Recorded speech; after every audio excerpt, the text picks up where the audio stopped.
Welcome back our channel. आज के इस वीडियो के अंदर हम लोग ईपीएस के ऊपर बात करेंगे। अर्निंग पर शेयर इसका फुल फॉर्म होता है एंड आई विल कम्प्लीटली आपको मैं समझाऊंगा पूरी बेसिक टू एडवांस लेवल से कि ईपीएस क्या होता है and why it is so important while you are analysing any stock for long term investment.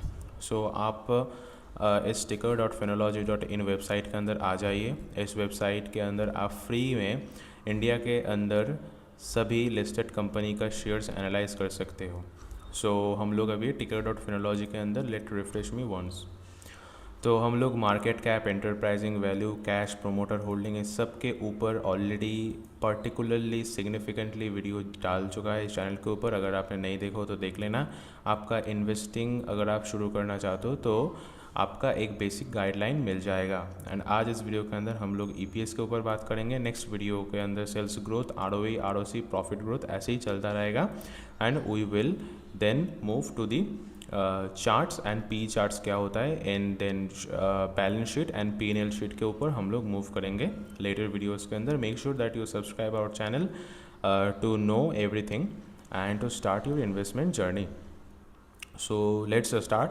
आज बात करते हैं ईपीएस क्या होता है। एज यूजुअल मैंने आपको बोला ईपीएस का फुल फॉर्म होता है, ध्यान से समझना, अर्निंग पर शेयर, यानी कि पर शेयर के ऊपर कंपनी आपको कितना अर्निंग करके दे रहा है। फॉर एग्जांपल हम लोग रिलायंस इंडस्ट्रीज़ के चार्ट्स के अंदर है, यानी कि रिलायंस इंडस्ट्रीज़ के डेटा के अंदर है। सो रिलायंस इंडस्ट्रीज़ का जो डेटा है ये ईपीएस वो है 32.40 रुपी है। ये करोड़ भी नहीं है, ये लग भी नहीं है, ये सिर्फ रुपी है, 32.40 रुपी। एंड टीटीएम का मतलब होता है ट्रेलिंग 12 मंथ, यानी कि कंसिक्यूटिवली आप अगर पीछे चला जाए 12 मंथ पीछे, यानी कि मैं अभी वीडियो शूट कर रहा हूँ मई 2026, तो मई 2025, यानी कि आप डायरेक्ट अगर 12 मंथ पीछे चला जाओ तो वो होता है टीटीएम, यानी कि ट्रेलिंग 12 मंथ।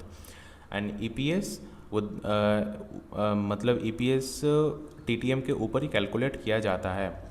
सो रिलायंस इंडस्ट्रीज़ का जो एक शेयर का प्राइस है वो है 1423.90 रुपी।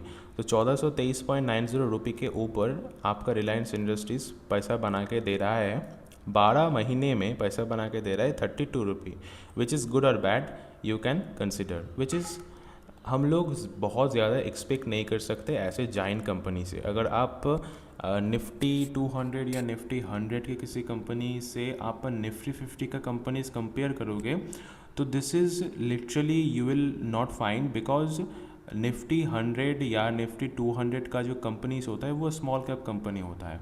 उसका जो मार्केट कैपिटलाइजेशन वो बहुत ज़्यादा नहीं होता है, लाइक बहुत छोटा होता है, लेकिन उसके अंदर ग्रोथ भी बहुत होता है एंड उसके अंदर रिस्क भी बहुत ज़्यादा होता है। लाइक आप अगर निफ्टी 50 के शेयर्स के अंदर देखोगे, टीसीएस बोलो, देन इंडिगो बोल लो, एमआरएफ बोल लो, then REC, Reliance Industries, HUL, ITC, ये सब कंपनी बहुत ही जाइंट कंपनीज होता है। ये सब कंपनी का शेयर्स प्राइस भी बहुत ज़्यादा होता है एंड वो मूव भी करता है बहुत धीरे धीरे, लेकिन ये ग्रोथ होता है।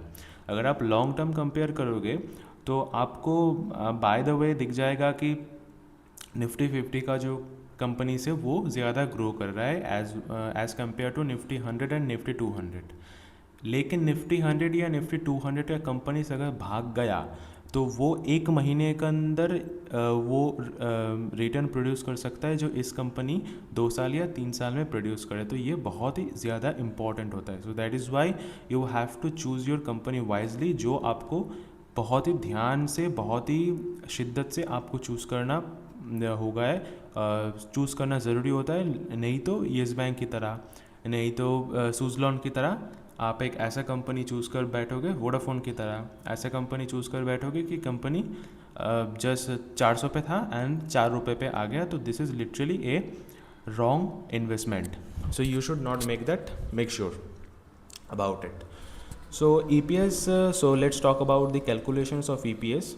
EPS अर्निंग पर शेयर, यानी कि कंपनी आपका पर शेयर के ऊपर कितना अर्निंग करके दे रहा है, ये प्रॉफिट होता है। Okay, EPS is generally means that profit, earning per share, profit कितना होता है पर शेयर के ऊपर।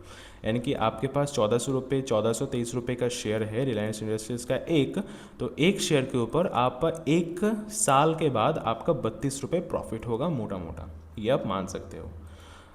एज वेल एज यूजुअल आप देख सकते हो कि जो वॉर चल रहा है ईरान इजराइल, तो इस वॉर के अंदर इंडियन स्टॉक मार्केट सबसे ज़्यादा मार खा रहा है, Indian stock market basically, and stock तो मार खा ही रहा है। सो दैट इज़ वाई ये आज 0.82% टूट गया। आप देख सकते हो वो जाइंट होता है लगभग 1%, यानी कि बहुत ही कंसर्निंग बात है। So let's talk about the EPS mathematical expression.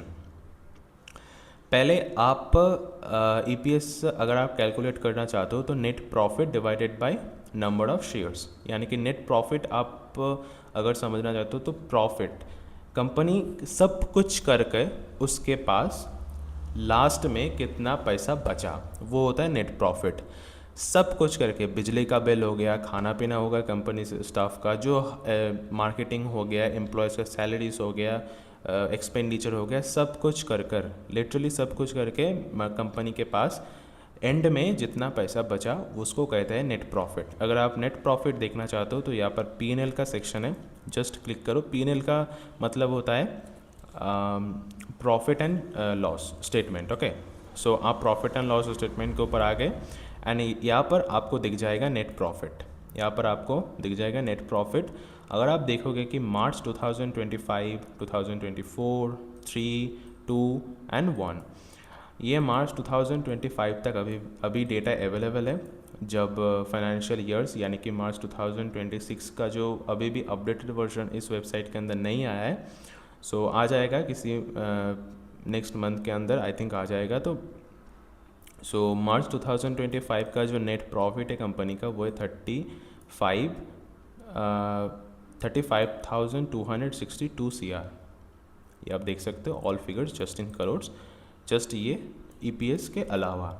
यानी कि अगर एडजस्टेड EPS यानी कि जब मार्च के अंदर कंपनी का जो जब नेट प्रॉफिट था 35,000 करोड़, तो इसका EPS था 26। एंड मैं आपको कैलकुलेशन करके क्या बताया कि कंपनीज का EPS अभी है 32 पे। तो एक साल पहले, एक मंथ पहले कंपनी का जो EPS था वो था लगभग 26। तो आप देख सकते हो कंपनी का जो ग्रोथ है वो सिग्निफिकेंट है, यानी कि 26 से 32 हो गया, यानी कि एक साल के अंदर आप बोल सकते हो लगभग 6 रुपये का आपका प्रॉफिट हुआ है, ये आप बता सकते हो। तो EPS आप कैलकुलेट करते हो, ऊपर आपका रहेगा नेट प्रॉफिट एंड डिनोमिनेटर पे आपका रहेगा नंबर ऑफ़ शेयर्स। तो अगर आप देखना चाहते हो मैं आपको दिखा देता हूँ। तो नंबर ऑफ़ शेयर्स भी ऑब्वियसली बड़ा है एक साल के अंदर, लेकिन अगर मैं आपको कैलकुलेशन करके दिखाऊँ तो कैलकुलेटर ओपन करते हैं चलो। एंड मैंने क्या बोला, EPS कैलकुलेट होता है नेट प्रॉफिट। सो P&L पे अंदर जाओ, नेट प्रॉफिट है इधर 35,262, डिवाइड करेंगे हम नंबर ऑफ़ शेयर्स पे। मैं अभी भी बोल रहा हूँ number of shares obviously change हुआ है, बिकॉज एक साल पहले जो नंबर ऑफ़ शेयर्स था आज नंबर ऑफ़ शेयर्स बढ़ भी सकता है घट भी सकता है। तो हम लोग हाइपोथेटिकली एग्जांपल लेके समझ रहे हैं, ये इक्वल मतलब एग्जैक्टली 26 ना भी आ सकता है। 1353.25 डिवाइड करोगे 26.05 आया है हमारा जो EPS है। और हम लोग अगर देखेंगे एडजस्टेड EPS 26.06 जो एग्जैक्टली सेम है। यानी कि अगर आप नंबर ऑफ़ शेयर्स देखोगे, हो सकता है कि ये भी बैकडेटेड है, ये भी पुराना है, और हो सकता है कि नंबर ऑफ़ शेयर्स सेम ही है इस एक साल के अंदर, बिकॉज ये करोड़ के अंदर है, तो करोड़ एक बहुत ही बड़ा फैक्टर होता है। So if you understand it, मुझको कमेंट सेक्शन पे आप बता सकते हो। मैंने कोशिश किया कि आपको समझाने का व्हाट इज़ EPS। एंड हम लोग फिर मिलेंगे नेक्स्ट वीडियो के अंदर। आई थिंक आपको समझ आ गया है। I will see on the next video. Bye. Make sure that you subscribe our channel and like that video. And अगर आपका कुछ सी भी डाउट हो तो आप कमेंट सेक्शन में पूछ सकते हो और definite try to answer them and I will see you in the next video. Bye.